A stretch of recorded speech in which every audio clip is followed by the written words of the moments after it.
दोस्तों नमस्कार। मैं अनुपम गुप्ता भारत। और जिस तरीके से इस समय जो है जो रिचुअल्स की एक जो सक्सेस है और जो उनके रिजल्ट हैं वो लगातार इतने अच्छे आ रहे हैं कि आप स्वयं देख रहे होंगे कि मैं अब बहुत ज़्यादा टाइम नहीं लेता हूँ। अब जो है टाइमली ऑडियोज़ आ रहे हैं। तो जैसा कि आप जानते हैं, इसमें टाइटल से आप जान गए होंगे। टाइटल है ये मृत संजीवनी विद्या। और ये कोई रहस्यमय विद्या नहीं है, क्योंकि बहुत सारा जो मटेरियल है मौजूद है लिटरेचर फॉर्मेट में भी, और काफ़ी चीज़ें मौजूद हैं, स्रोत भी मौजूद है इस चीज़ का, और काफ़ी सारी चीज़ें हैं।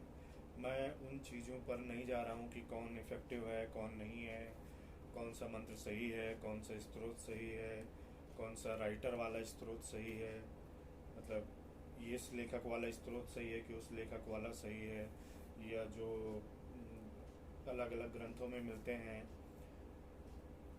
उनका वाला वो सत्य है, क्योंकि कुछ मार्कंडेय ऋषि ने भी लिखे हैं वो सत्य है। जो सबसे मुख्य चीज़ है जिसका संकेत मैंने शायद आपको हनुमान जी वाले उसमें दिया था ऑडियो में, कि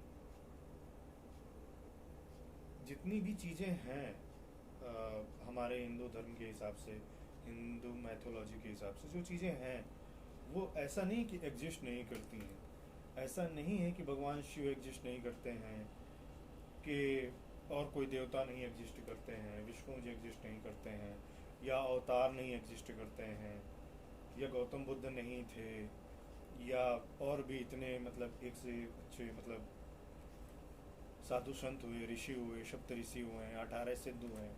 18 सिद्ध अभी भी मौजूद हैं इस धरती पर अलग अलग स्थानों में। तो जितनी भी चीज़ें हैं वो सत्य हैं, ऐसा नहीं है कि वो चीज़ नहीं है। लेकिन उस चीज़ को भी, उस अर्थ को भी आप मतलब काफ़ी लोग उसमें ले गए, दूसरे अर्थों में ले गए।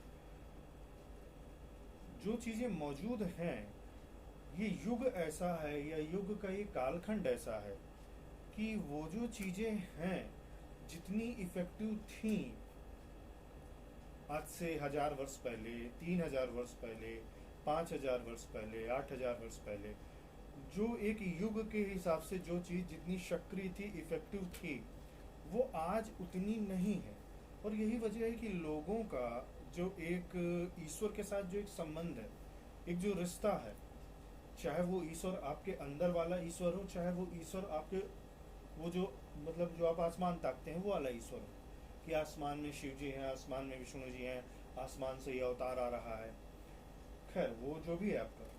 तो दिक्कत यहाँ पर आ गई है कि आपका जो संबंध है आपके अंदर वाले ईश्वर से भी और उस ऊपर वाले ईश्वर से, दोनों से टूट चुका है। और ये इस कालखंड का ये, या अब इसको आप चाहे जो कुछ समझिए, इस कालखंड की खासियत है, ये इस युग की खासियत है, या इसे क्या कहते हैं, इस कालखंड की प्रॉब्लम है कि हम जब उन चीज़ों का अध्ययन करते हैं शास्त्रों का, उसमें मिलता है कि ये वाले ऋषि यहाँ बैठे थे तो वो अप्सरा आ गई, वहाँ पर वो देवता मतलब उनको वो हो रहे थे, दिख रहे थे, भगवान क्या कहते हैं शिव जी मतलब आते हैं दर्शन देते हैं, विष्णु जी आते हैं दर्शन देते हैं, हनुमान जी आकर के दर्शन देते हैं। तो वो युग मतलब ऐसा था, वो कालखंड ऐसा था कि देवी देवता उस वक्त हमारे इस 3D मैट्रिक्स पर, हमारे इस पृथ्वी लोक पर आ जा सकते थे, दिखाई देते थे, बातें भी करते थे, और जिसको जो ऐसा वरदान चाहिए वो भी देते थे, फिर वो चाहे इंसान हो, चाहे कोई राक्षस हो, चाहे कोई देवता हो। लेकिन ये जो कालखंड ऐसा है, इस कालखंड में जो इंसान की चेतना का जो संबंध है उस ईश्वरीय चेतना से या ईश्वर से, वो टूट सा जाता है। ये इस कालखंड की विशेषता है। अब ये सौभाग्य तो नहीं है, लेकिन हाँ इस कालखंड की विशेषता यही है। द्वापर युग था, उसकी विशेषता अलग थी, त्रेता युग की अलग थी, सतयुग की अलग थी।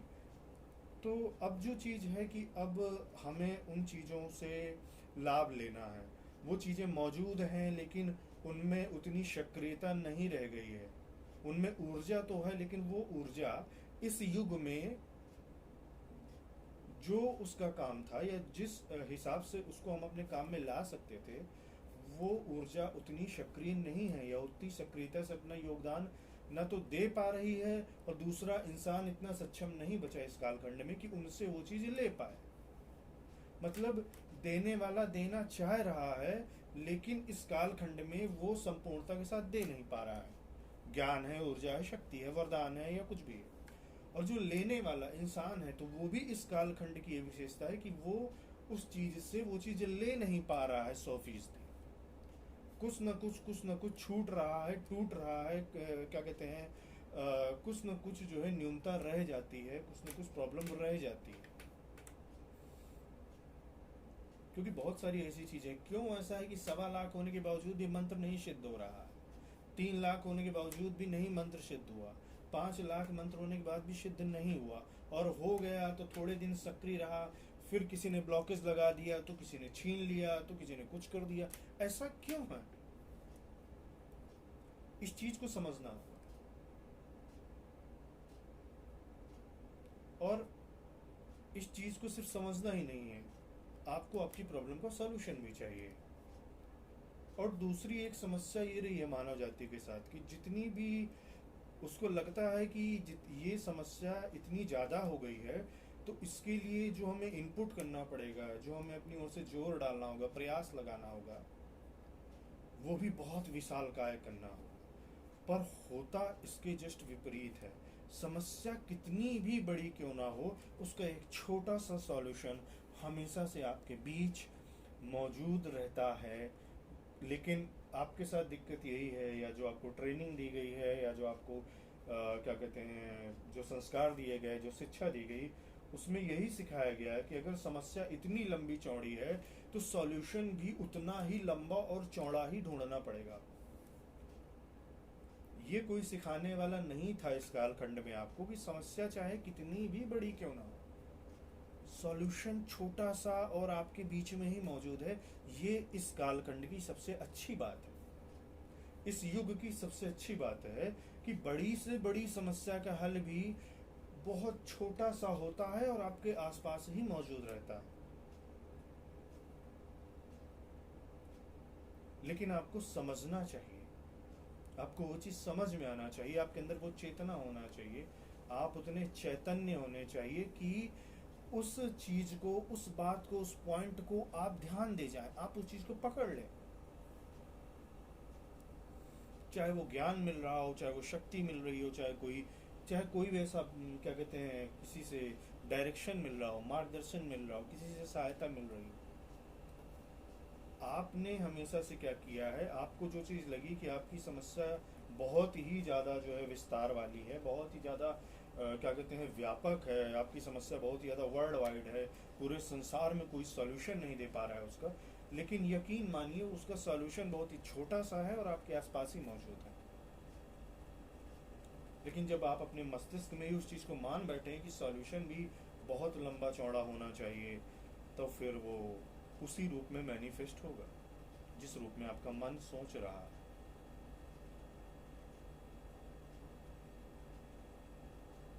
जैसे कि आप लोग भी सवाल करते हैं कि यार कुछ लोगों को कुछ चीज़ें इतनी आसानी से कैसे मिल जाती हैं, चाहे रुपया पैसा हो, चाहे ज्ञान हो, चाहे नेम फेम हो, चाहे और भी उनकी कोई इच्छा पूर्ति हो, ना वो कोई टोना टोटका करते फिरते हैं, ना ताबीजें लेते हैं, ना कोई साधना करते हैं, ना उन्हें किसी भगवान और शैतान से मतलब है।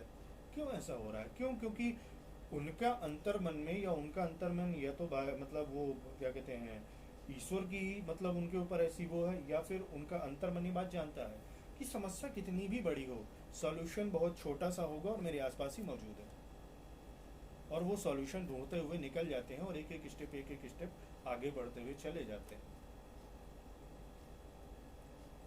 तो जैसा मैंने यहाँ टॉपिक का जो टाइटल है, मृत संजीवनी विद्या, इस पर हजारों टाइप के स्त्रोत, ग्रंथ, सब कुछ लिखे गए हैं। पर दिक्कत ये है कि जितने भी यूजर हैं वो उसको यूज करने वाले ही नहीं हैं, सही इस्तेमाल ही नहीं जानते हैं, सब लोग उसी में रहते हैं कि 1.25 लाख करना है, इसका भी 5 लाख करना है, कि 1,000 पार्ट करना है, इस दिन इसका पार्ट करना है, इस डायरेक्शन में पार्ट करना है, इस आसन में करना है। इसी में उलझे हुए हो यार तुम लोग।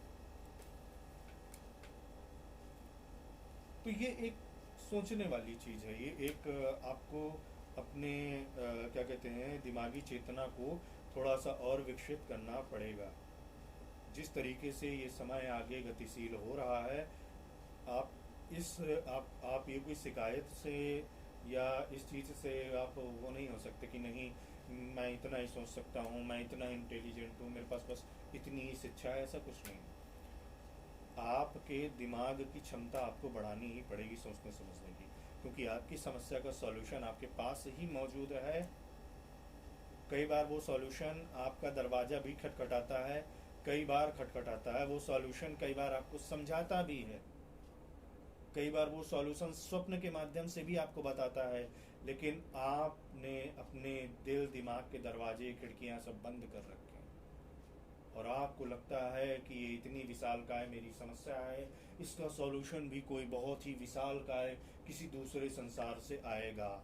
तो ठीक है, इंतज़ार करते रहिए, आप बिल्कुल सही हैं, मैं नहीं रोकूंगा। तो जो मृत संजीवनी विद्या है उसके माध्यम से असाध्य रोग ठीक हो जाते हैं। और चूँकि इन रिचुअल्स की क्या कहते हैं, लास्ट टाइम से, पिछले कुछ समय से, पिछले कुछ 1-2 वर्षों से इन चीज़ों में जो एक सफलता आई है और जो एक तेज़ी आई है, तो मुझे लगा कि ये भी चीज़ क्या कहते हैं लोगों के बीच होनी चाहिए। क्योंकि बहुत सारे लोग ऐसे असाध्य रोगों से पीड़ित हैं जिनका कि कोई सॉल्यूशन नहीं है, और कुछ ऐसे रोग हैं जैसे कि डायबिटीज़ हो गया, सोराइसिस हो गया, ठीक है। कुछ लोगों की आँखों की जो रोशनी होती है वो कमज़ोर होती जाती है, चाहे जितना इलाज हो जाए लेकिन कमज़ोर होती जाती है। कुछ लोगों को क्या कहते हैं, अपने रक्त में प्रॉब्लम रहती है, रक्त विकार रहते हैं। थोड़े समय तक तो ठीक हो जाते हैं, जब तक कुछ दिन तक दवाएं चली, टैबलेट्स हुई, इंजेक्शन हुआ।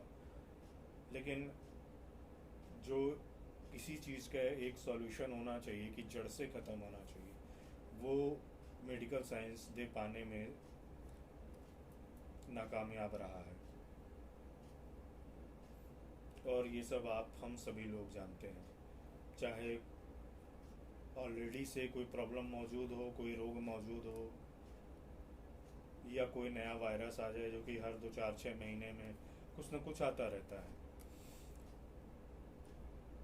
तो कोई एक ऐसी चीज़ हो कि जो हमारा रोग हमेशा हमेशा को हटा दे, जड़ से ख़त्म कर दे, और आने वाले भी जो रोग हैं वो हमें ना हो।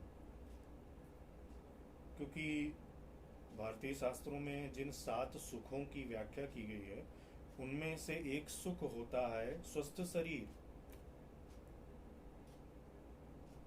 और आज हर व्यक्ति किसी न किसी रोग से पीड़ित है। अगर शारीरिक रोग नहीं है तो किसी न किसी मानसिक रोग से पीड़ित है, क्योंकि काफ़ी सारे मानसिक रोग भी ऐसे हैं जो लाइलाज हैं। क्योंकि रोग चाहे जैसा हो, चाहे वो आपके बॉडी के किसी भी पार्ट में हो, हार्ट है, लीवर है, किडनी है, या कहीं भी है, एक लेवल के बाद मेडिकल साइंस जवाब दे ही देता है। तो ये चीज़ उस चीज़ का सॉल्यूशन है, ये रिचुअल उस चीज़ का सॉल्यूशन है। और जो मेरी अपनी पद्धति है, जो मैंने विकसित किया, और जो मैंने अपने क्या कहते हैं एक्सपेरिमेंट यूज किए, और जो चीज़ें यूज की, और जो रिजल्ट आए, तो मुझे यही समझ में आया कि चाहे कितना भी असाध्य रोग रहा हो, कितना भी पुराना रोग रहा हो, भले ही वो रोग उस बंदे की मतलब उनके साथ चला रहा हो, पीढ़ियाँ के साथ, उसकी आनुवंशिकी में ही हो, तो भी 30 to 40 डेज में वो पूरा हैंडल हो जाता है। लेकिन हाँ, इसकी फ़ीस थोड़ी ज़्यादा होती है, और फीस ज़्यादा होने की वजह ये भी है कि इसमें जो काम होता है उस काम का ही इसमें वो लिया जाता है रुपया। क्योंकि देखिए, आपको अगर कोई रोग 5 साल से, 10 साल से, 15 साल से या चला ही आ रहा है, तो सोचिए अब तक कि उसकी दवाई, गोलियों, इंजेक्शन्स में, इलाज में, हॉस्पिटल में एडमिट होने में, खर्चे में न जाने कितने लाख रुपए आप फूंक चुके हैं। उसके कंपैरिजन में मेरी फीस कुछ भी नहीं है। और गारंटी भी है कि 30 से 40 दिनों के भीतर आप पूरी तरीके से रिकवर हो जाए। वो रोग जहां था वो रुक जाएगा और रुक करके वो हील होना शुरू हो जाएगा। और यहाँ कोई मुझे रेकी हीलिंग नहीं देगी आप, ये यही मृत संजीवनी विद्या ही है। ये जो मृत संजीवनी विद्या है, इसका जो मुख्य कार्य है, जो सबसे टॉप लेवल का कार्य है, कि किसी मुर्दा आदमी के शरीर में प्राणों का स्पंदन स्थापित कर देना और उसे जीवित कर देना। नो मैटर उसके प्राण जो है यमराज ले जा चुका है, नो मैटर उसका क्या कहते हैं लाइफ टाइम जो है खत्म हो चुका है, नो मैटर कि उसकी जो जन्म कुंडली है उसके हिसाब से भी उसका टाइम खत्म हो चुका है, लेकिन मृत संजीवनी विद्या में दोबारा प्राण तत्व स्थापित कर देना, इसको मृत संजीवनी विद्या कहते हैं।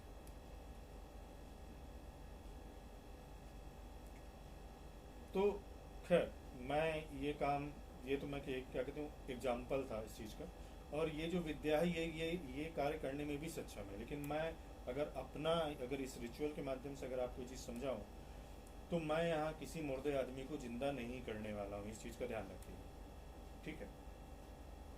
बेशक इस विद्या का काम विधि के विधान के हिसाब से साइड में रख के और किसी आदमी में प्राण फूंक देना है, लेकिन मैं विधि के विधान से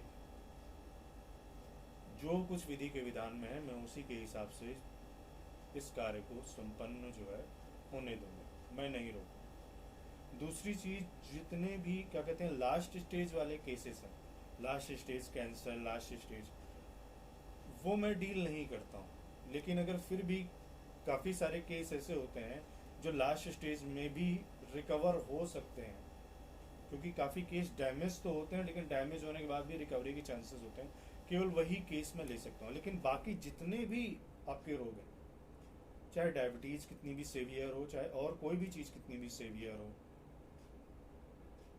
बहुत सारी प्रॉब्लम है, सर की चोटी से लगाकर पैरों तक, हड्डियों में इतनी प्रॉब्लम है,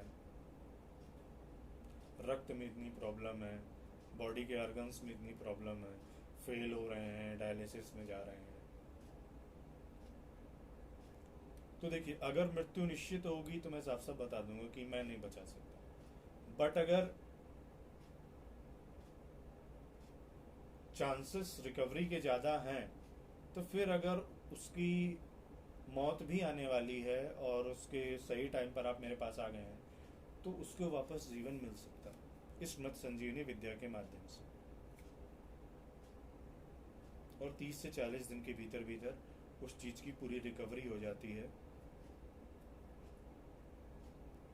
रोग गायब हो जाता है। यही इस मृत संजीवनी विद्या का जो है कार्य है। और हाँ, ये भी ध्यान रखिएगा, मैं इस विद्या की ना तो दीक्षा देता हूँ ना मंत्र देता हूँ, इसलिए उस चीज़ की कोशिश भी मत कीजिएगा, ठीक है। मैं ये सिर्फ रिचुअल की ये जो एक सेवा है, सर्विस है, सिर्फ वो देता हूँ। तो ये कार्य हो सकता है, बिल्कुल सक्षम। नीचे मैंने अपना व्हाट्सएप नंबर दे रखा है, आप वहाँ संपर्क कर सकते हैं। लेकिन मैं अभी भी अपनी बात पर कायम हूँ, 30 to 40 डेज में वो चीज़ ठीक हो जाएगी, चाहे वो कितना भी लाइलाज रोग हो इस हमारी जो मेडिकल साइंस के द्वारा। तो ये भी स्पष्ट मैं मतलब समझा देना चाहता हूँ कि यहाँ मैं किसी रेकी हीलिंग का यूज़ नहीं कर रहा हूँ, क्योंकि रेकी हीलिंग बहुत ही इनिशियल लेवल वाली चीज़ है, जो कि क्या कहते हैं इनिशियल लेवल के रोगियों में काम करती है।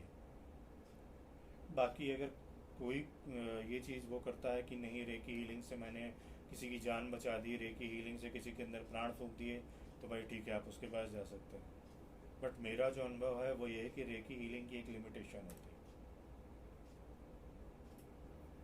इनिशियल लेवल पर रोग को डीप में जाने से या केस को डैमेज होने से रोक देती है रेकी, इतना फ़ायदा है। लेकिन अगर कोई ऑलरेडी डैमेज्ड केस है, वहाँ पर कोई भी अगर रेकी हीलर ये क्लेम कर रहा है, गारंटी ले रहा है कि नहीं मैं पूरा इसको ठीक कर दूंगा, तो फिर ये आपके बुद्धि और विवेक पर डिपेंड करता है कि आपको वो चुनना चाहिए या नहीं। लेकिन हाँ, जब बात इस चीज़ की हो मृत संजीवनी विद्या की, तो इतिहास में सैकड़ों, हजारों, लाखों घटनाएं हैं जिसके माध्यम से ये चीज़ ठीक हो सकती है, ठीक की गई है। आज भी लोग ठीक होते हैं, ठीक हुए हैं, और जब रिज़ल्ट अच्छे आए हैं और उन रिज़ल्ट से मुझे भी आनंद हुआ है, खुशी मिली है, एक जिसे कहते हैं कि, तो मुझे भी लगा कि हाँ, ये चीज़ से जो है लोगों को ये चीज़ जो है देनी चाहिए इस रिचुअल के माध्यम से। और हाँ, अगर आप सोचते हैं कि नहीं, आपकी समस्या एक असंभव है, मिशन इम्पॉसिबल है, और उसका सॉल्यूशन भी कोई असंभव सा होगा, मिशन इम्पॉसिबल टाइप होगा, उसका सॉल्यूशन भी 2 4 10 साल और न जाने कब होगा या होगा ही नहीं, जैसा कि आप हमेशा से सोचते आए हैं, तो फिर ठीक है, उस चीज़ का सॉल्यूशन नहीं हो सकता। बिल्कुल आप सही हैं अपनी जगह। अगर आपको लगता है कि कोई भी चीज़ ने 10 साल तक आपका रोग नहीं ठीक किया, तो अगले 10 साल तक अगर आपका रोग, मतलब आप मानते हैं कि अगले 10 साल तक भी आपका रोग ठीक नहीं होना है, तो बिल्कुल आप सही हैं। मैं आपके यहाँ पर उसको नहीं छेड़ रहा हूँ, बिलीफ सिस्टम को। आप बिल्कुल सही हैं। 10 साल बाद भी आपका कुछ नहीं हो सकता।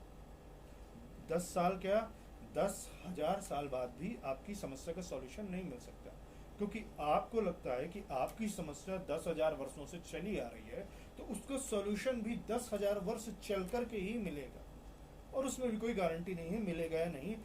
अगर आप ऐसा सोच रहे हैं तो आप बिल्कुल सही हैं। मैं आपके बिलीफ सिस्टम को हाथ जोड़ करके नमन करूंगा कि आपके भीतर इतना एक, मतलब आत्मविश्वास है, क्योंकि इतना आत्मविश्वास भैया मेरे भीतर नहीं है। मैं किसी चीज़ का सॉल्यूशन 10,000 साल और या किसी आसमान से आने वाले अवतार और किसी ईश्वर पर मैं नहीं डिपेंडेंट रहता हूँ।